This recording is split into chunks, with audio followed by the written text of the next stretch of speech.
Okay, so now what is important for the fruit?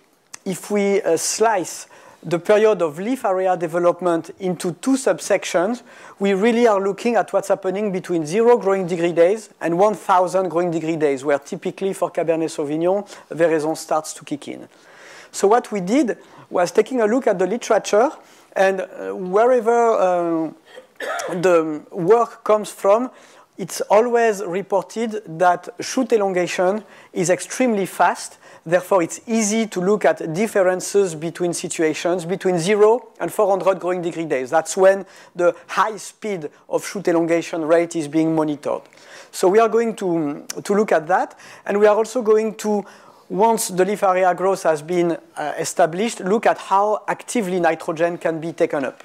But before we are doing that, since the fuel that drives up the speed at which leaf elongates, we need to look at thermal time, which is really the driver of the speed of shoot elongation.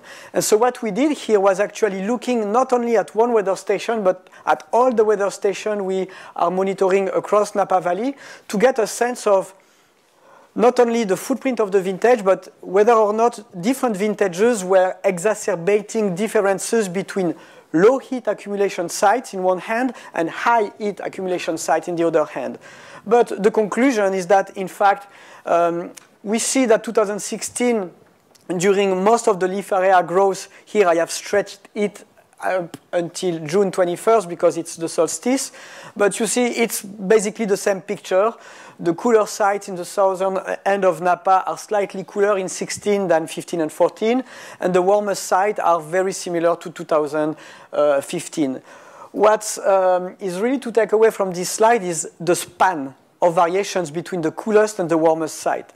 Sometimes within 1 year, we observe the same variability between the coolest and warmest site that we can observe at the same site across different years. So it's interesting to get clear in your mind that sometimes we can substitute what we observe spatially for things that we are going to observe either in the past or in the future. If we look at the spring rain amount, as I was saying earlier, not only did we start the season with the root reservoir full of water, but on top of that, during this critical period of quick leaf area development rate, we had a very high extra supply of water. So what does that mean? It means that probably the speed at which should have elongated in 2016 will be fast. The last index we are going to look before we look at the plant physiological responses is the dryness index. The dryness index is very raw. It's simply a way to look simultaneously at the vapor pressure deficit, the wind speed, the light available in terms of how much drought it induces in the plant, here computed as the ET of references, versus rain. So rain is the supply, ETRF is the demand. And by looking over specific periods at the lack of balance or the right balance between those supply and demand, we get an easy picture. And the highest is the dryness index. The earlier and the more severe is the drought that's being perceived by the plant. And compared to 14 and to 15, again, we have those quantifiable parameters that screams that there was no dryness during the leaf area growth. So now we start to really nail down why leaf area was so exuberant in 2016. But before we dive a bit more into results, let's keep things in perspective. Growing degree day wise, total heat accumulation is similar to 2015, but it was also accompanied with a steady and high water supply plus a low drought index. So the fact that we have a low drought index threw us a little bit out of balance, because if we weren't having a low drought index, for sure we would have had the fastest growth rate. But the fact that there was a low drought index, that maybe light was a bit limiting or maybe temperature were a bit limiting, couldn't help predicting what was going to be observed in 2016 beforehand. So therefore, two question marks. yes or no, faster growth rate. And the corollary, the next question will be yes or no, higher nitrogen uptake, because we have reason to believe that more nitrogen will be available, but is this nitrogen actually being uptaken by the plant? We can't know. If it grows, if the plant grows quickly, maybe there is not enough nitrogen and this nitrogen gets diluted into more biomass. So data helps us understanding that. And why, from a winemaker and vineyard manager, is it critical to understand that? Because it has some direct impact on your practices. In a year where we suspect a low water deficit, maybe we could help a little bit the water deficit to kick in earlier, specifically in sites that have a deeper rooting system. Questions such as, should we exceptionally delay the mowing of our cover crop? Should we delay the hedging so that we lose a little bit more water through transpiration? Should we leave more laterals because we know that laterals have proportionally a higher contribution at increasing the crop coefficient, that is the amount of light harvested by the plants to fuel the pump that will transpire water? All those questions will be helped by those considerations. And then nitrogen-wise, what is the moment in time when the peak of nitrogen is actually taken up by the plant? And how should that affect your fertilization program? Should you spray? Should you not spray?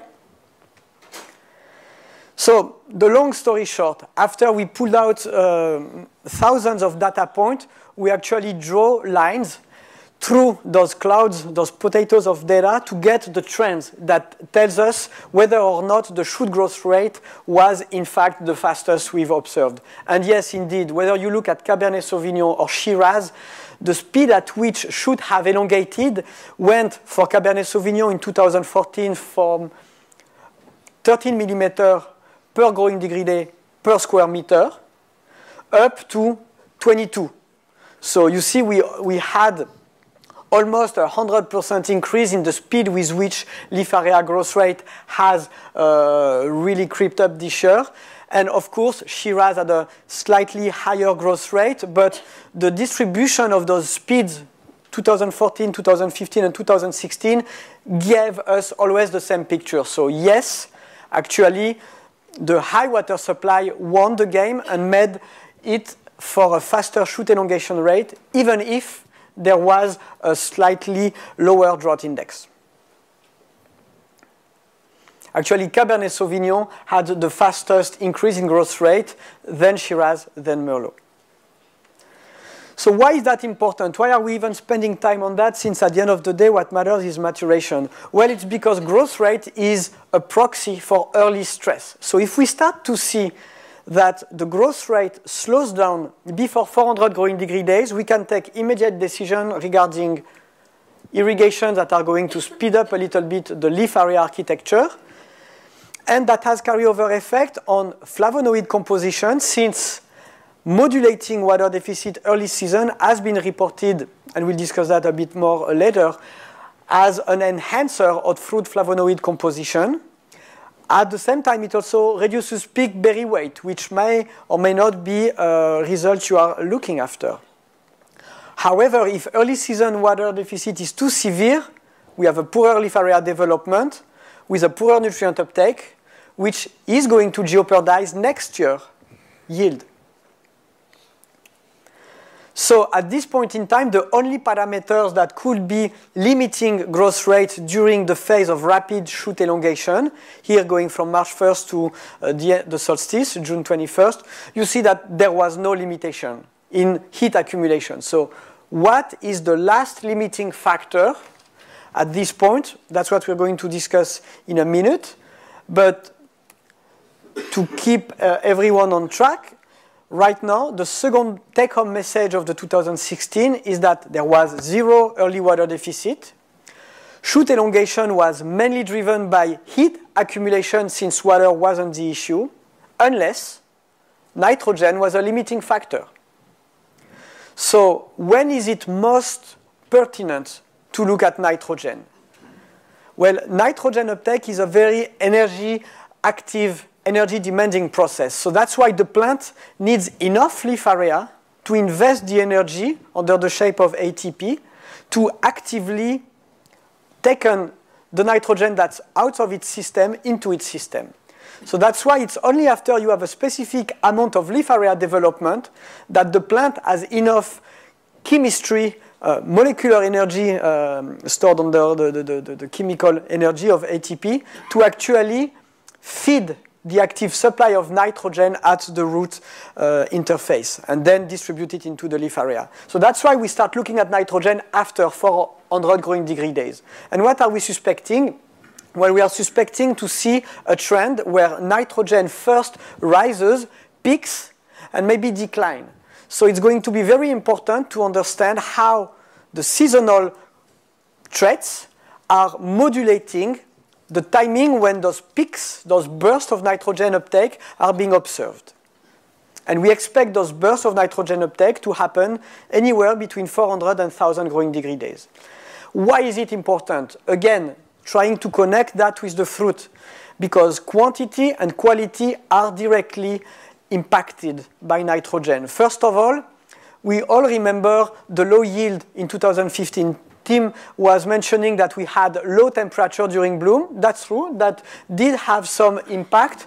But really, the hidden part of the iceberg was coming from the fact that 2015 was coming out of a 2014 vintage where we had no water during the winter, which meant that by the time the plant was ready to have this rapid active flush of nitrogen, well, the nitrogen had not been mineralized.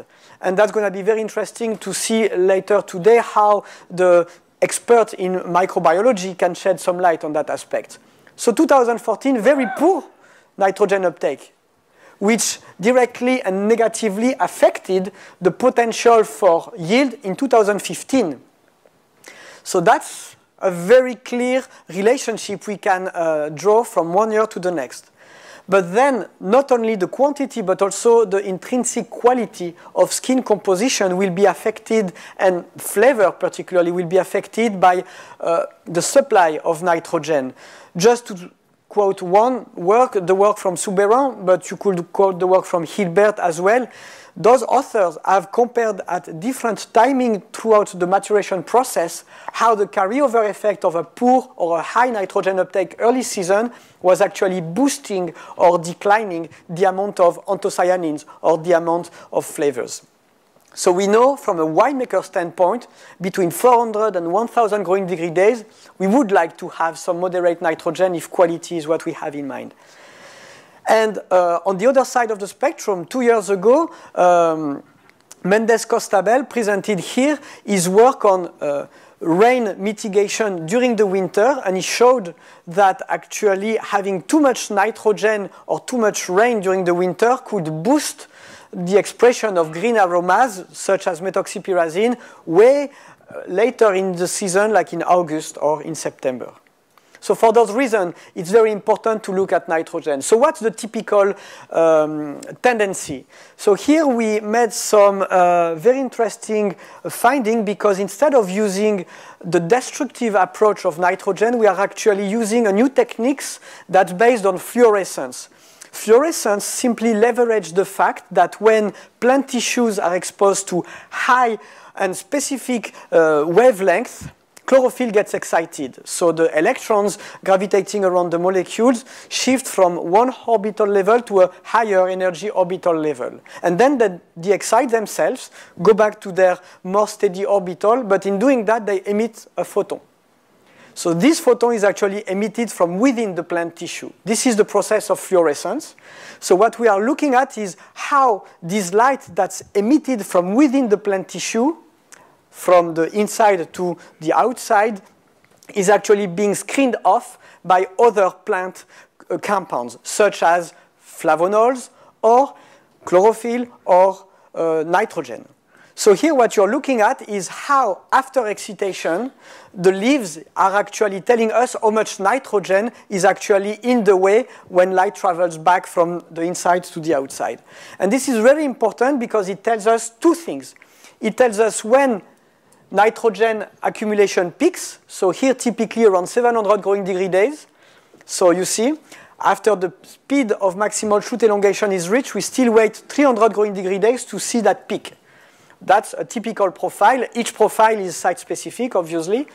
And also, the value of this peak may be at some point in the dilemma between getting enough access to water and getting that water rich enough in nutrients. Sometimes you don't have enough nutrients to enrich the concentration if the nitrogen that's going to flow from the roots to the leaf. So that's why this peak value here at 12 sometimes varies, sometimes it's below 10, sometimes it's above 20. So you see we get two information from looking at this signal. It tells us how quickly and how efficient is the plant at pumping nitrogen to then distribute it into the canopy, and what is the value of this peak nitrogen. So how do you link this new way, innovative way of looking at nitrogen content with what is traditionally done? Well, you just look at the literature. In 2015, Serovich, building on top of other work, actually published those results where you see on your x-axis the classical spatial analysis methods where we get the dry extract of nitrogen and then we classically distribute those nitrogen levels from red low to green high according to an amount in milligrams per gram of nitrogen extract. Well, there is a very nice relationship between what you can obtain destructively here on your x-axis and what you can obtain non-destructively on your y-axis. And you see that the 12 peak value that I had illustrated earlier matches more or less what we see in the moderate level of nitrogen uptake. So because we had many reference sites across Napa, we were able actually to project in the context of 2016 where those peak value were actually observed. And that's where they were in 2016. So that is nice because we have now a clear understanding that in spite of having had a lot of water, the nutrient content of the plant was not negatively affected by the dilution effect. It's often the fear of vineyard managers under arid conditions. When we have a very wet springs, there is not enough nitrogen in the ground. So you end up with exuberant leaf area development, but a poorer nutrient level. So it wasn't obvious to have this relatively moderate to high level of nitrogen uptake, but I believe it's really the footprint of having had a steady rain regime in 2016 that helped boosting the microbiological activity, therefore making plant nutrients more available. So as a take-home, the peak absorption that we've observed were distributed anywhere from 9 to 20, and they were all reached between 400 and 1,000 growing degree days, with most of the peak reached around 700 growing degree days. So that's what I summarized here. The take-home, that's a good news for this coming year, because since we had last year, on average, a high nitrogen uptake, we should expect, provided that the climatic conditions around bloom are favorable, to have a high yield potential. The question is, what's going to be the impact on color? In 2016, since we don't have the benefit necessarily of a moderate supply of nitrogen, maybe it's going to lower a little bit the color potential. Practical decisions attached to this analysis. Too much nitrogen, maybe for next year, or for the pruning decision, if it hasn't been done yet, you could increase the number of points in order to spread more evenly this extra burst of nitrogen availability. And if you don't have enough nitrogen, knowing that the peak of nitrogen sometimes is reached before 700, tells you that your spray should be done before 700, right when the plant is most actively sucking and absorbing nutrients. So maybe it will help you optimize your fertilization practice by avoiding spraying maybe around 1,000 growing degree days, when by then the plant is not actively absorbing. So even if we are in a low water deficit year, still we know every year there are sites where water deficit is apparent. How much should we worry in the context of a greater drought? How should we be in tune and updated with the latest research in terms of drought? So we invited Sylvain Delzon because he did some major work on understanding cavitation, because that's really what drought why drought is bad. When drought is really severe, it induces cavitation, so the presence of air bubble inside the vessels, making the vessels no longer functional. So the talk of Sylvain will focus on how much water stress a vine can sustain. Unfortunately, Sylvain could not make it. He was coming from Bordeaux. And we are very sorry for that. So I'm going to try my best to present on his behalf. Since he's in France, we could not even have him on real time here. So I'm doing to do my best. I am asking you to apologize he's not being able to attend.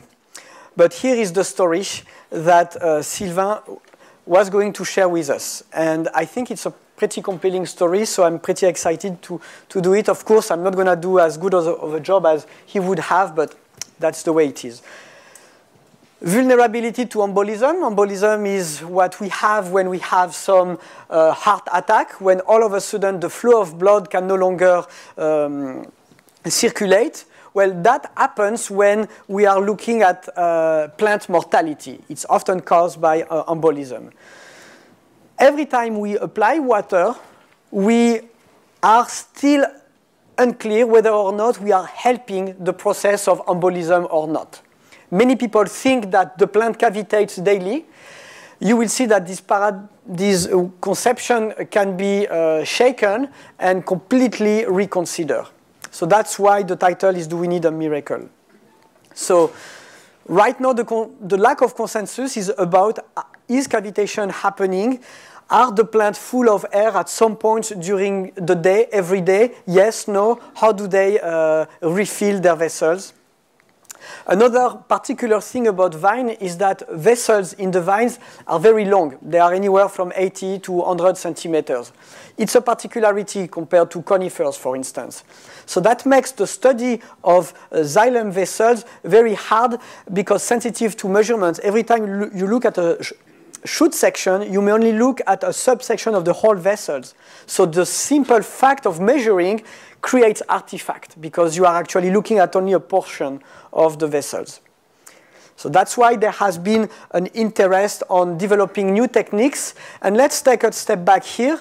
In the past, it used to be that the vine was the model plant. So we knew proportionally much more about vine in the 17th century than we do today. Today, vine is not actually at the forefront of what we understand very well.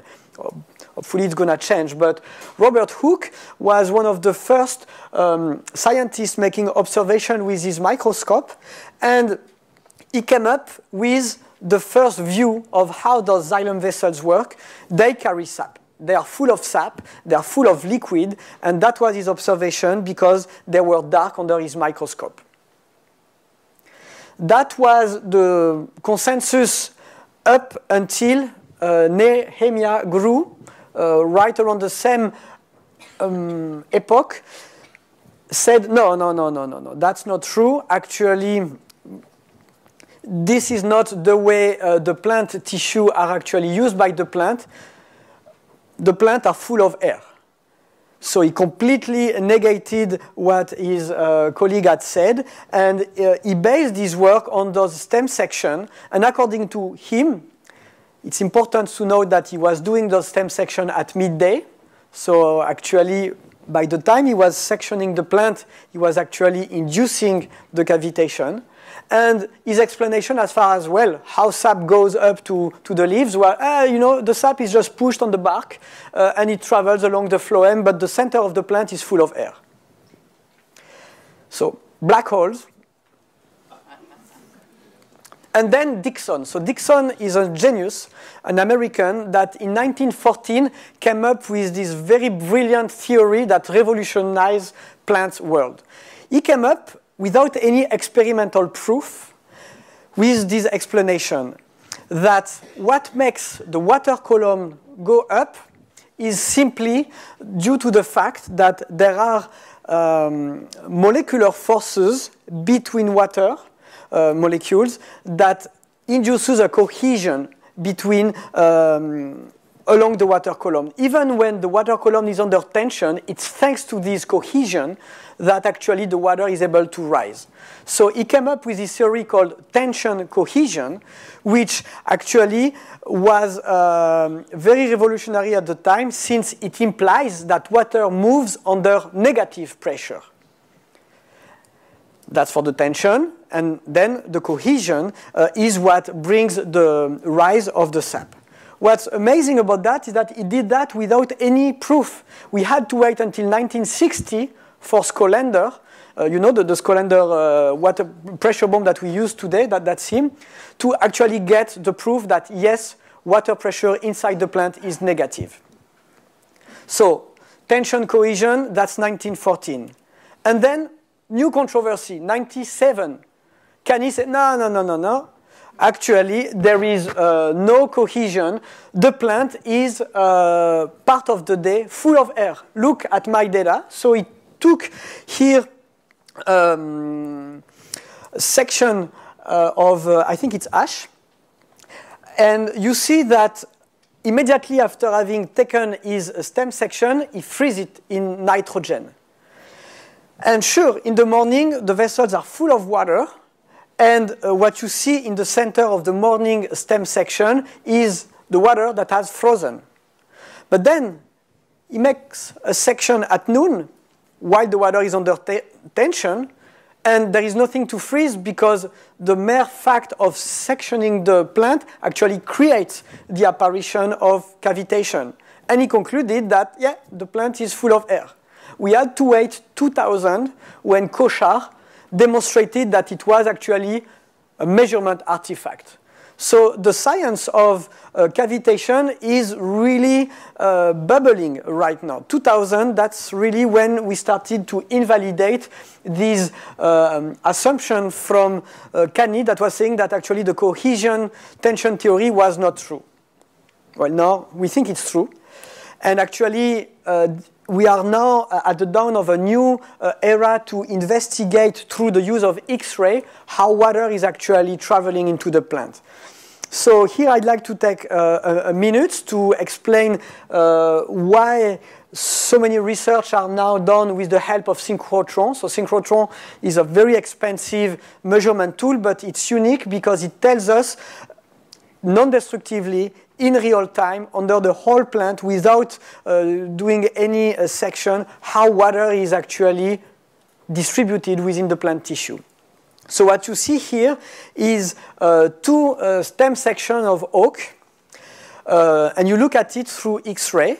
You see a stem section of oak under 10 bar, so that's the middle picture, and you see that most of the picture is in the grayish tone. The black dots are actually dots where you see air bubble. And you see that you have to wait until you reach minus 60 bars to see actually a more significant presence of air bubbles. So that's cavitation. So that's how we can study vineyard resilience to cavitation.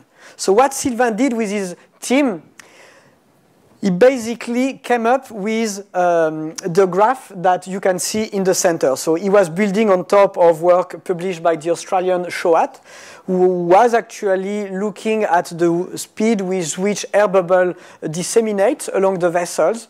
But let's spend some time on the center graph. What you can see on your x-axis going from your right to your left is an increasing water pressure. So you go from 0 on your right to minus 60 bars on your left. So as you go from your right to your left, the water potential inside the plant gets more and more negative. And you see how transpiration, which is the green light, declines as a consequence of the tension increasing in the sap. And what you see in red is when cavitation starts to occur. So you see that what's very blatant here is that it's only after transpiration has stopped that cavitation occurs. In order to quantify this, we look actually in the red line at the percentage of vessels that have embolism. So if you look, do I have a pointer? Yes.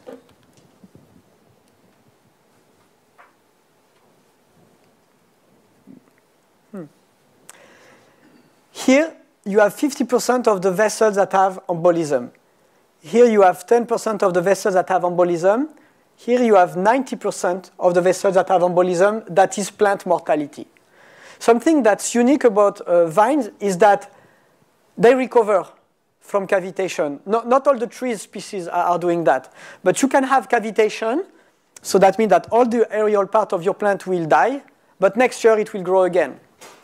But when we study mortality, we look at P90, when 90% of the vessels have air bubble in it, and only 10% of the xylem is functional, and P50. So I'm going to use P50, the pressure at which 50% of the vessels are no longer working, as my reference to compare varietals and to compare rootstocks.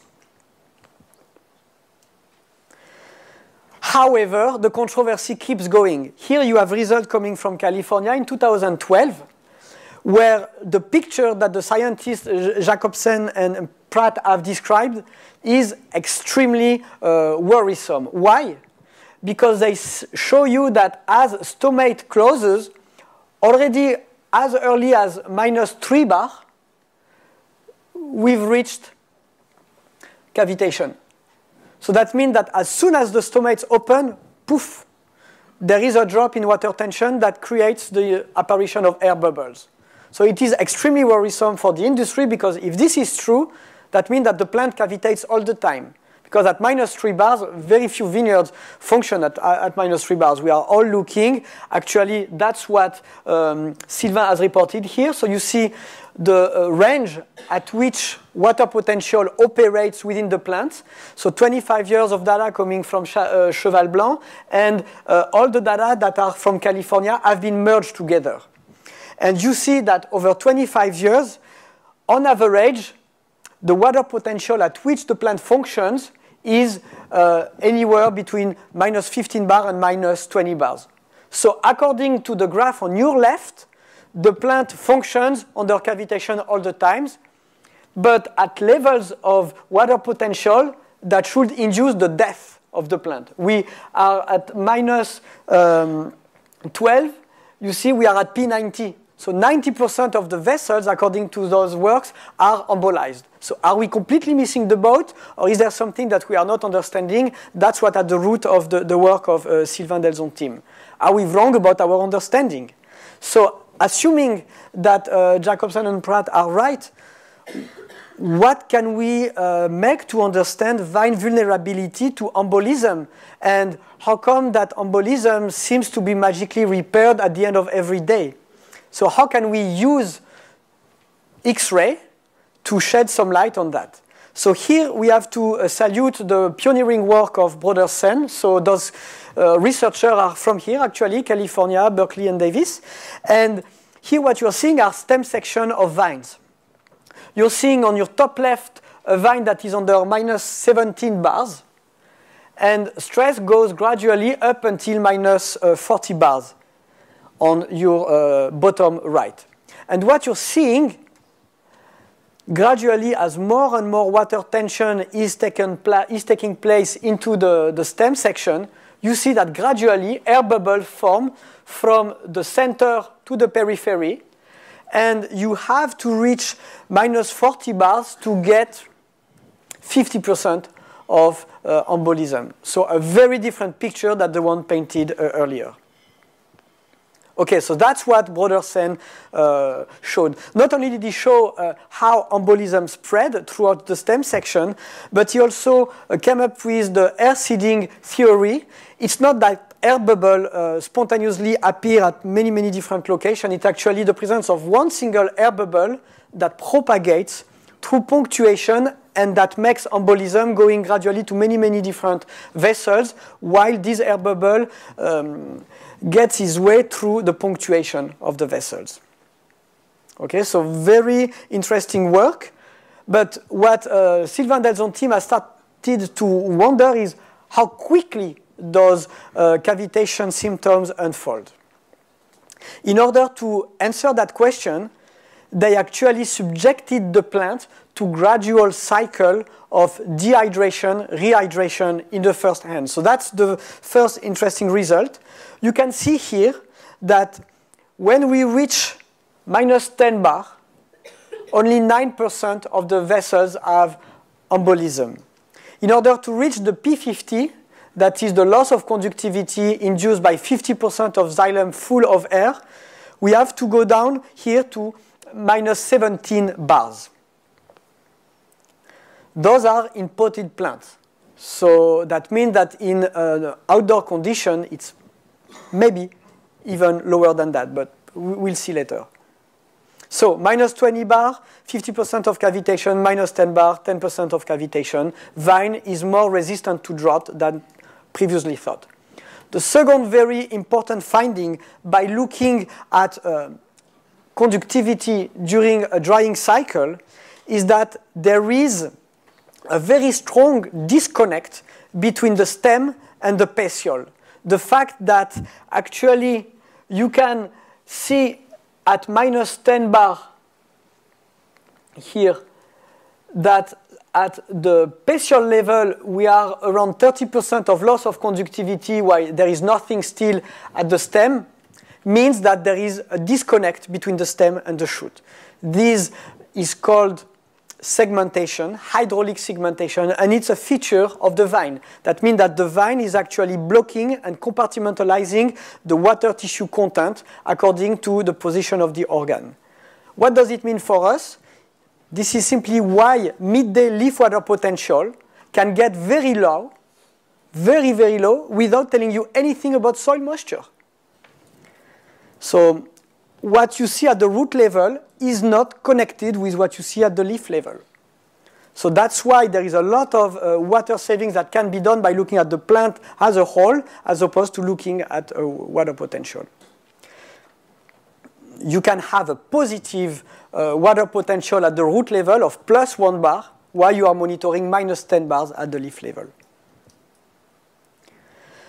In order to go further, what Delzon team has done, in order to keep the integrity of the xylem vessels while creating faster some stresses, they introduce within this 1 meter tube a whole shoot.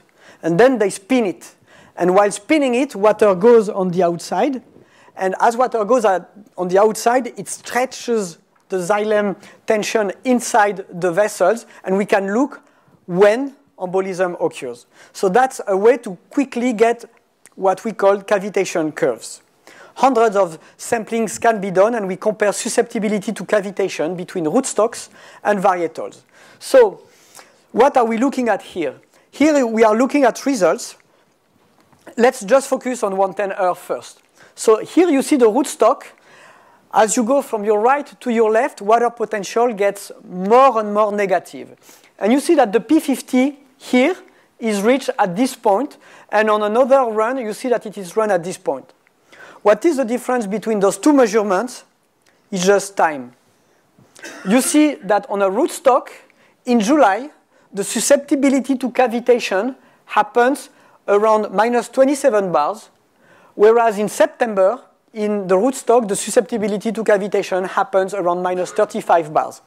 So this is called an ontogenic effect. That means that as the plant ages, it becomes more and more resilient to drought. That is true for a rootstock. It's also true for a varietal. Here you can see for the Shiraz. The Shiraz gets a P50 early season in July around minus 20 bars. And then in September, it's around minus 30 bar. And then it's around minus 40 bar in October. So as the plant lignifies, it becomes less and less susceptible to cavitation. Good news for us. That means that the plants are way more resilient to drought than we thought, and that there is this ontogenic effect. So you see the range of water potential at which we operate when we are under danger is anywhere between minus 17 and minus 30 bars. Not only that, but also very interesting, rootstock have a much greater resistance than varietals.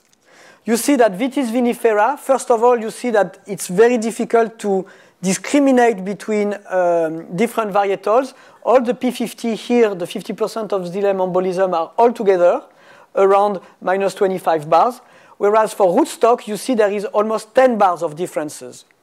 So it is important because rootstocks are therefore way more resistant to cavitation, therefore to drought, since we are around 32 bars for a P50 instead of 27 bars.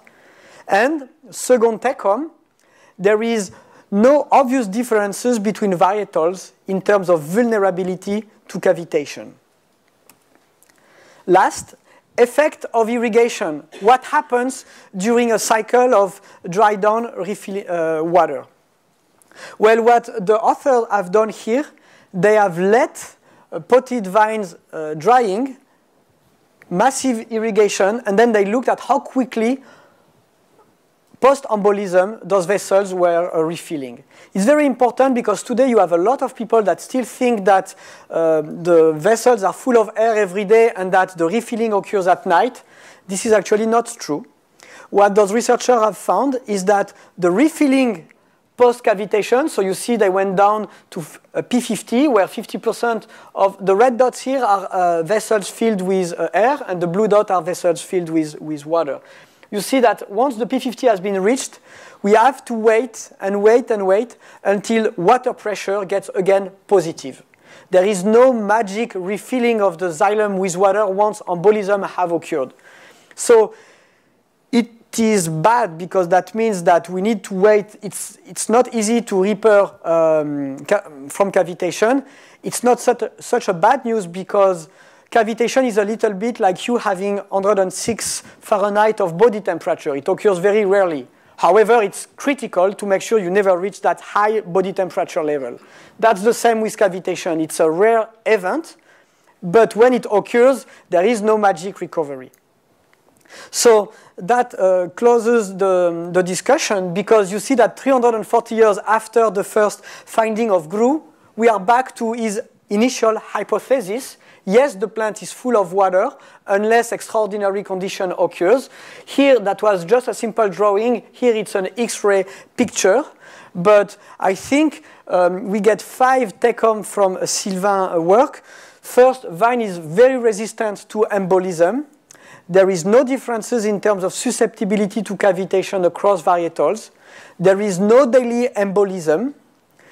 Vine is not able to repair embolism under tension. And there is a strong hydraulic segmentation that explains to us why we need to look at the whole plant as opposed to the leaf. So, of course, Sylvain wanted me to thank all the team that participated. So it's not only a French team. There is actually Greg Gambetta that is in the team. A team of also Shoat and his workers from Australia, and the rest of the French people are there. So there is a lot of papers that are going to be published over the coming months. It's obviously a very interesting topic. I think we are going to learn a lot and maybe shake a little bit our ideas on how to better optimize water distribution in the vineyard. So I don't know if we have time for a few questions. Obviously, I may not be able to answer all of them.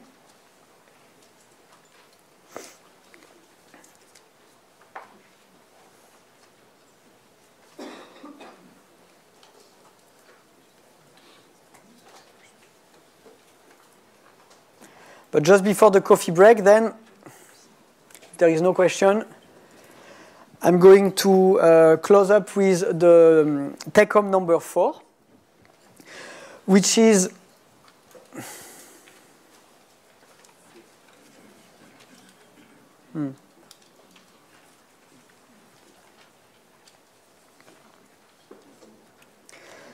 that the plant is built to resist drought, that compared to the previous year's fruit composition in 2016 shouldn't be expected to bear the footprint of water deficit, and that the consequences that we are expecting and that we are going to explore after the break will be that since low water deficit has been observed, we should observe a higher berry weight, a delayed loading of sugar, and a delayed loading of color into the skin with carryover effect on the sensorial properties of tannins. So the coffee break is now. Mark, up until what time do we have the coffee break? About a 10-minute break. We have a 10-minute break, so thank you, and we'll resume in a minute.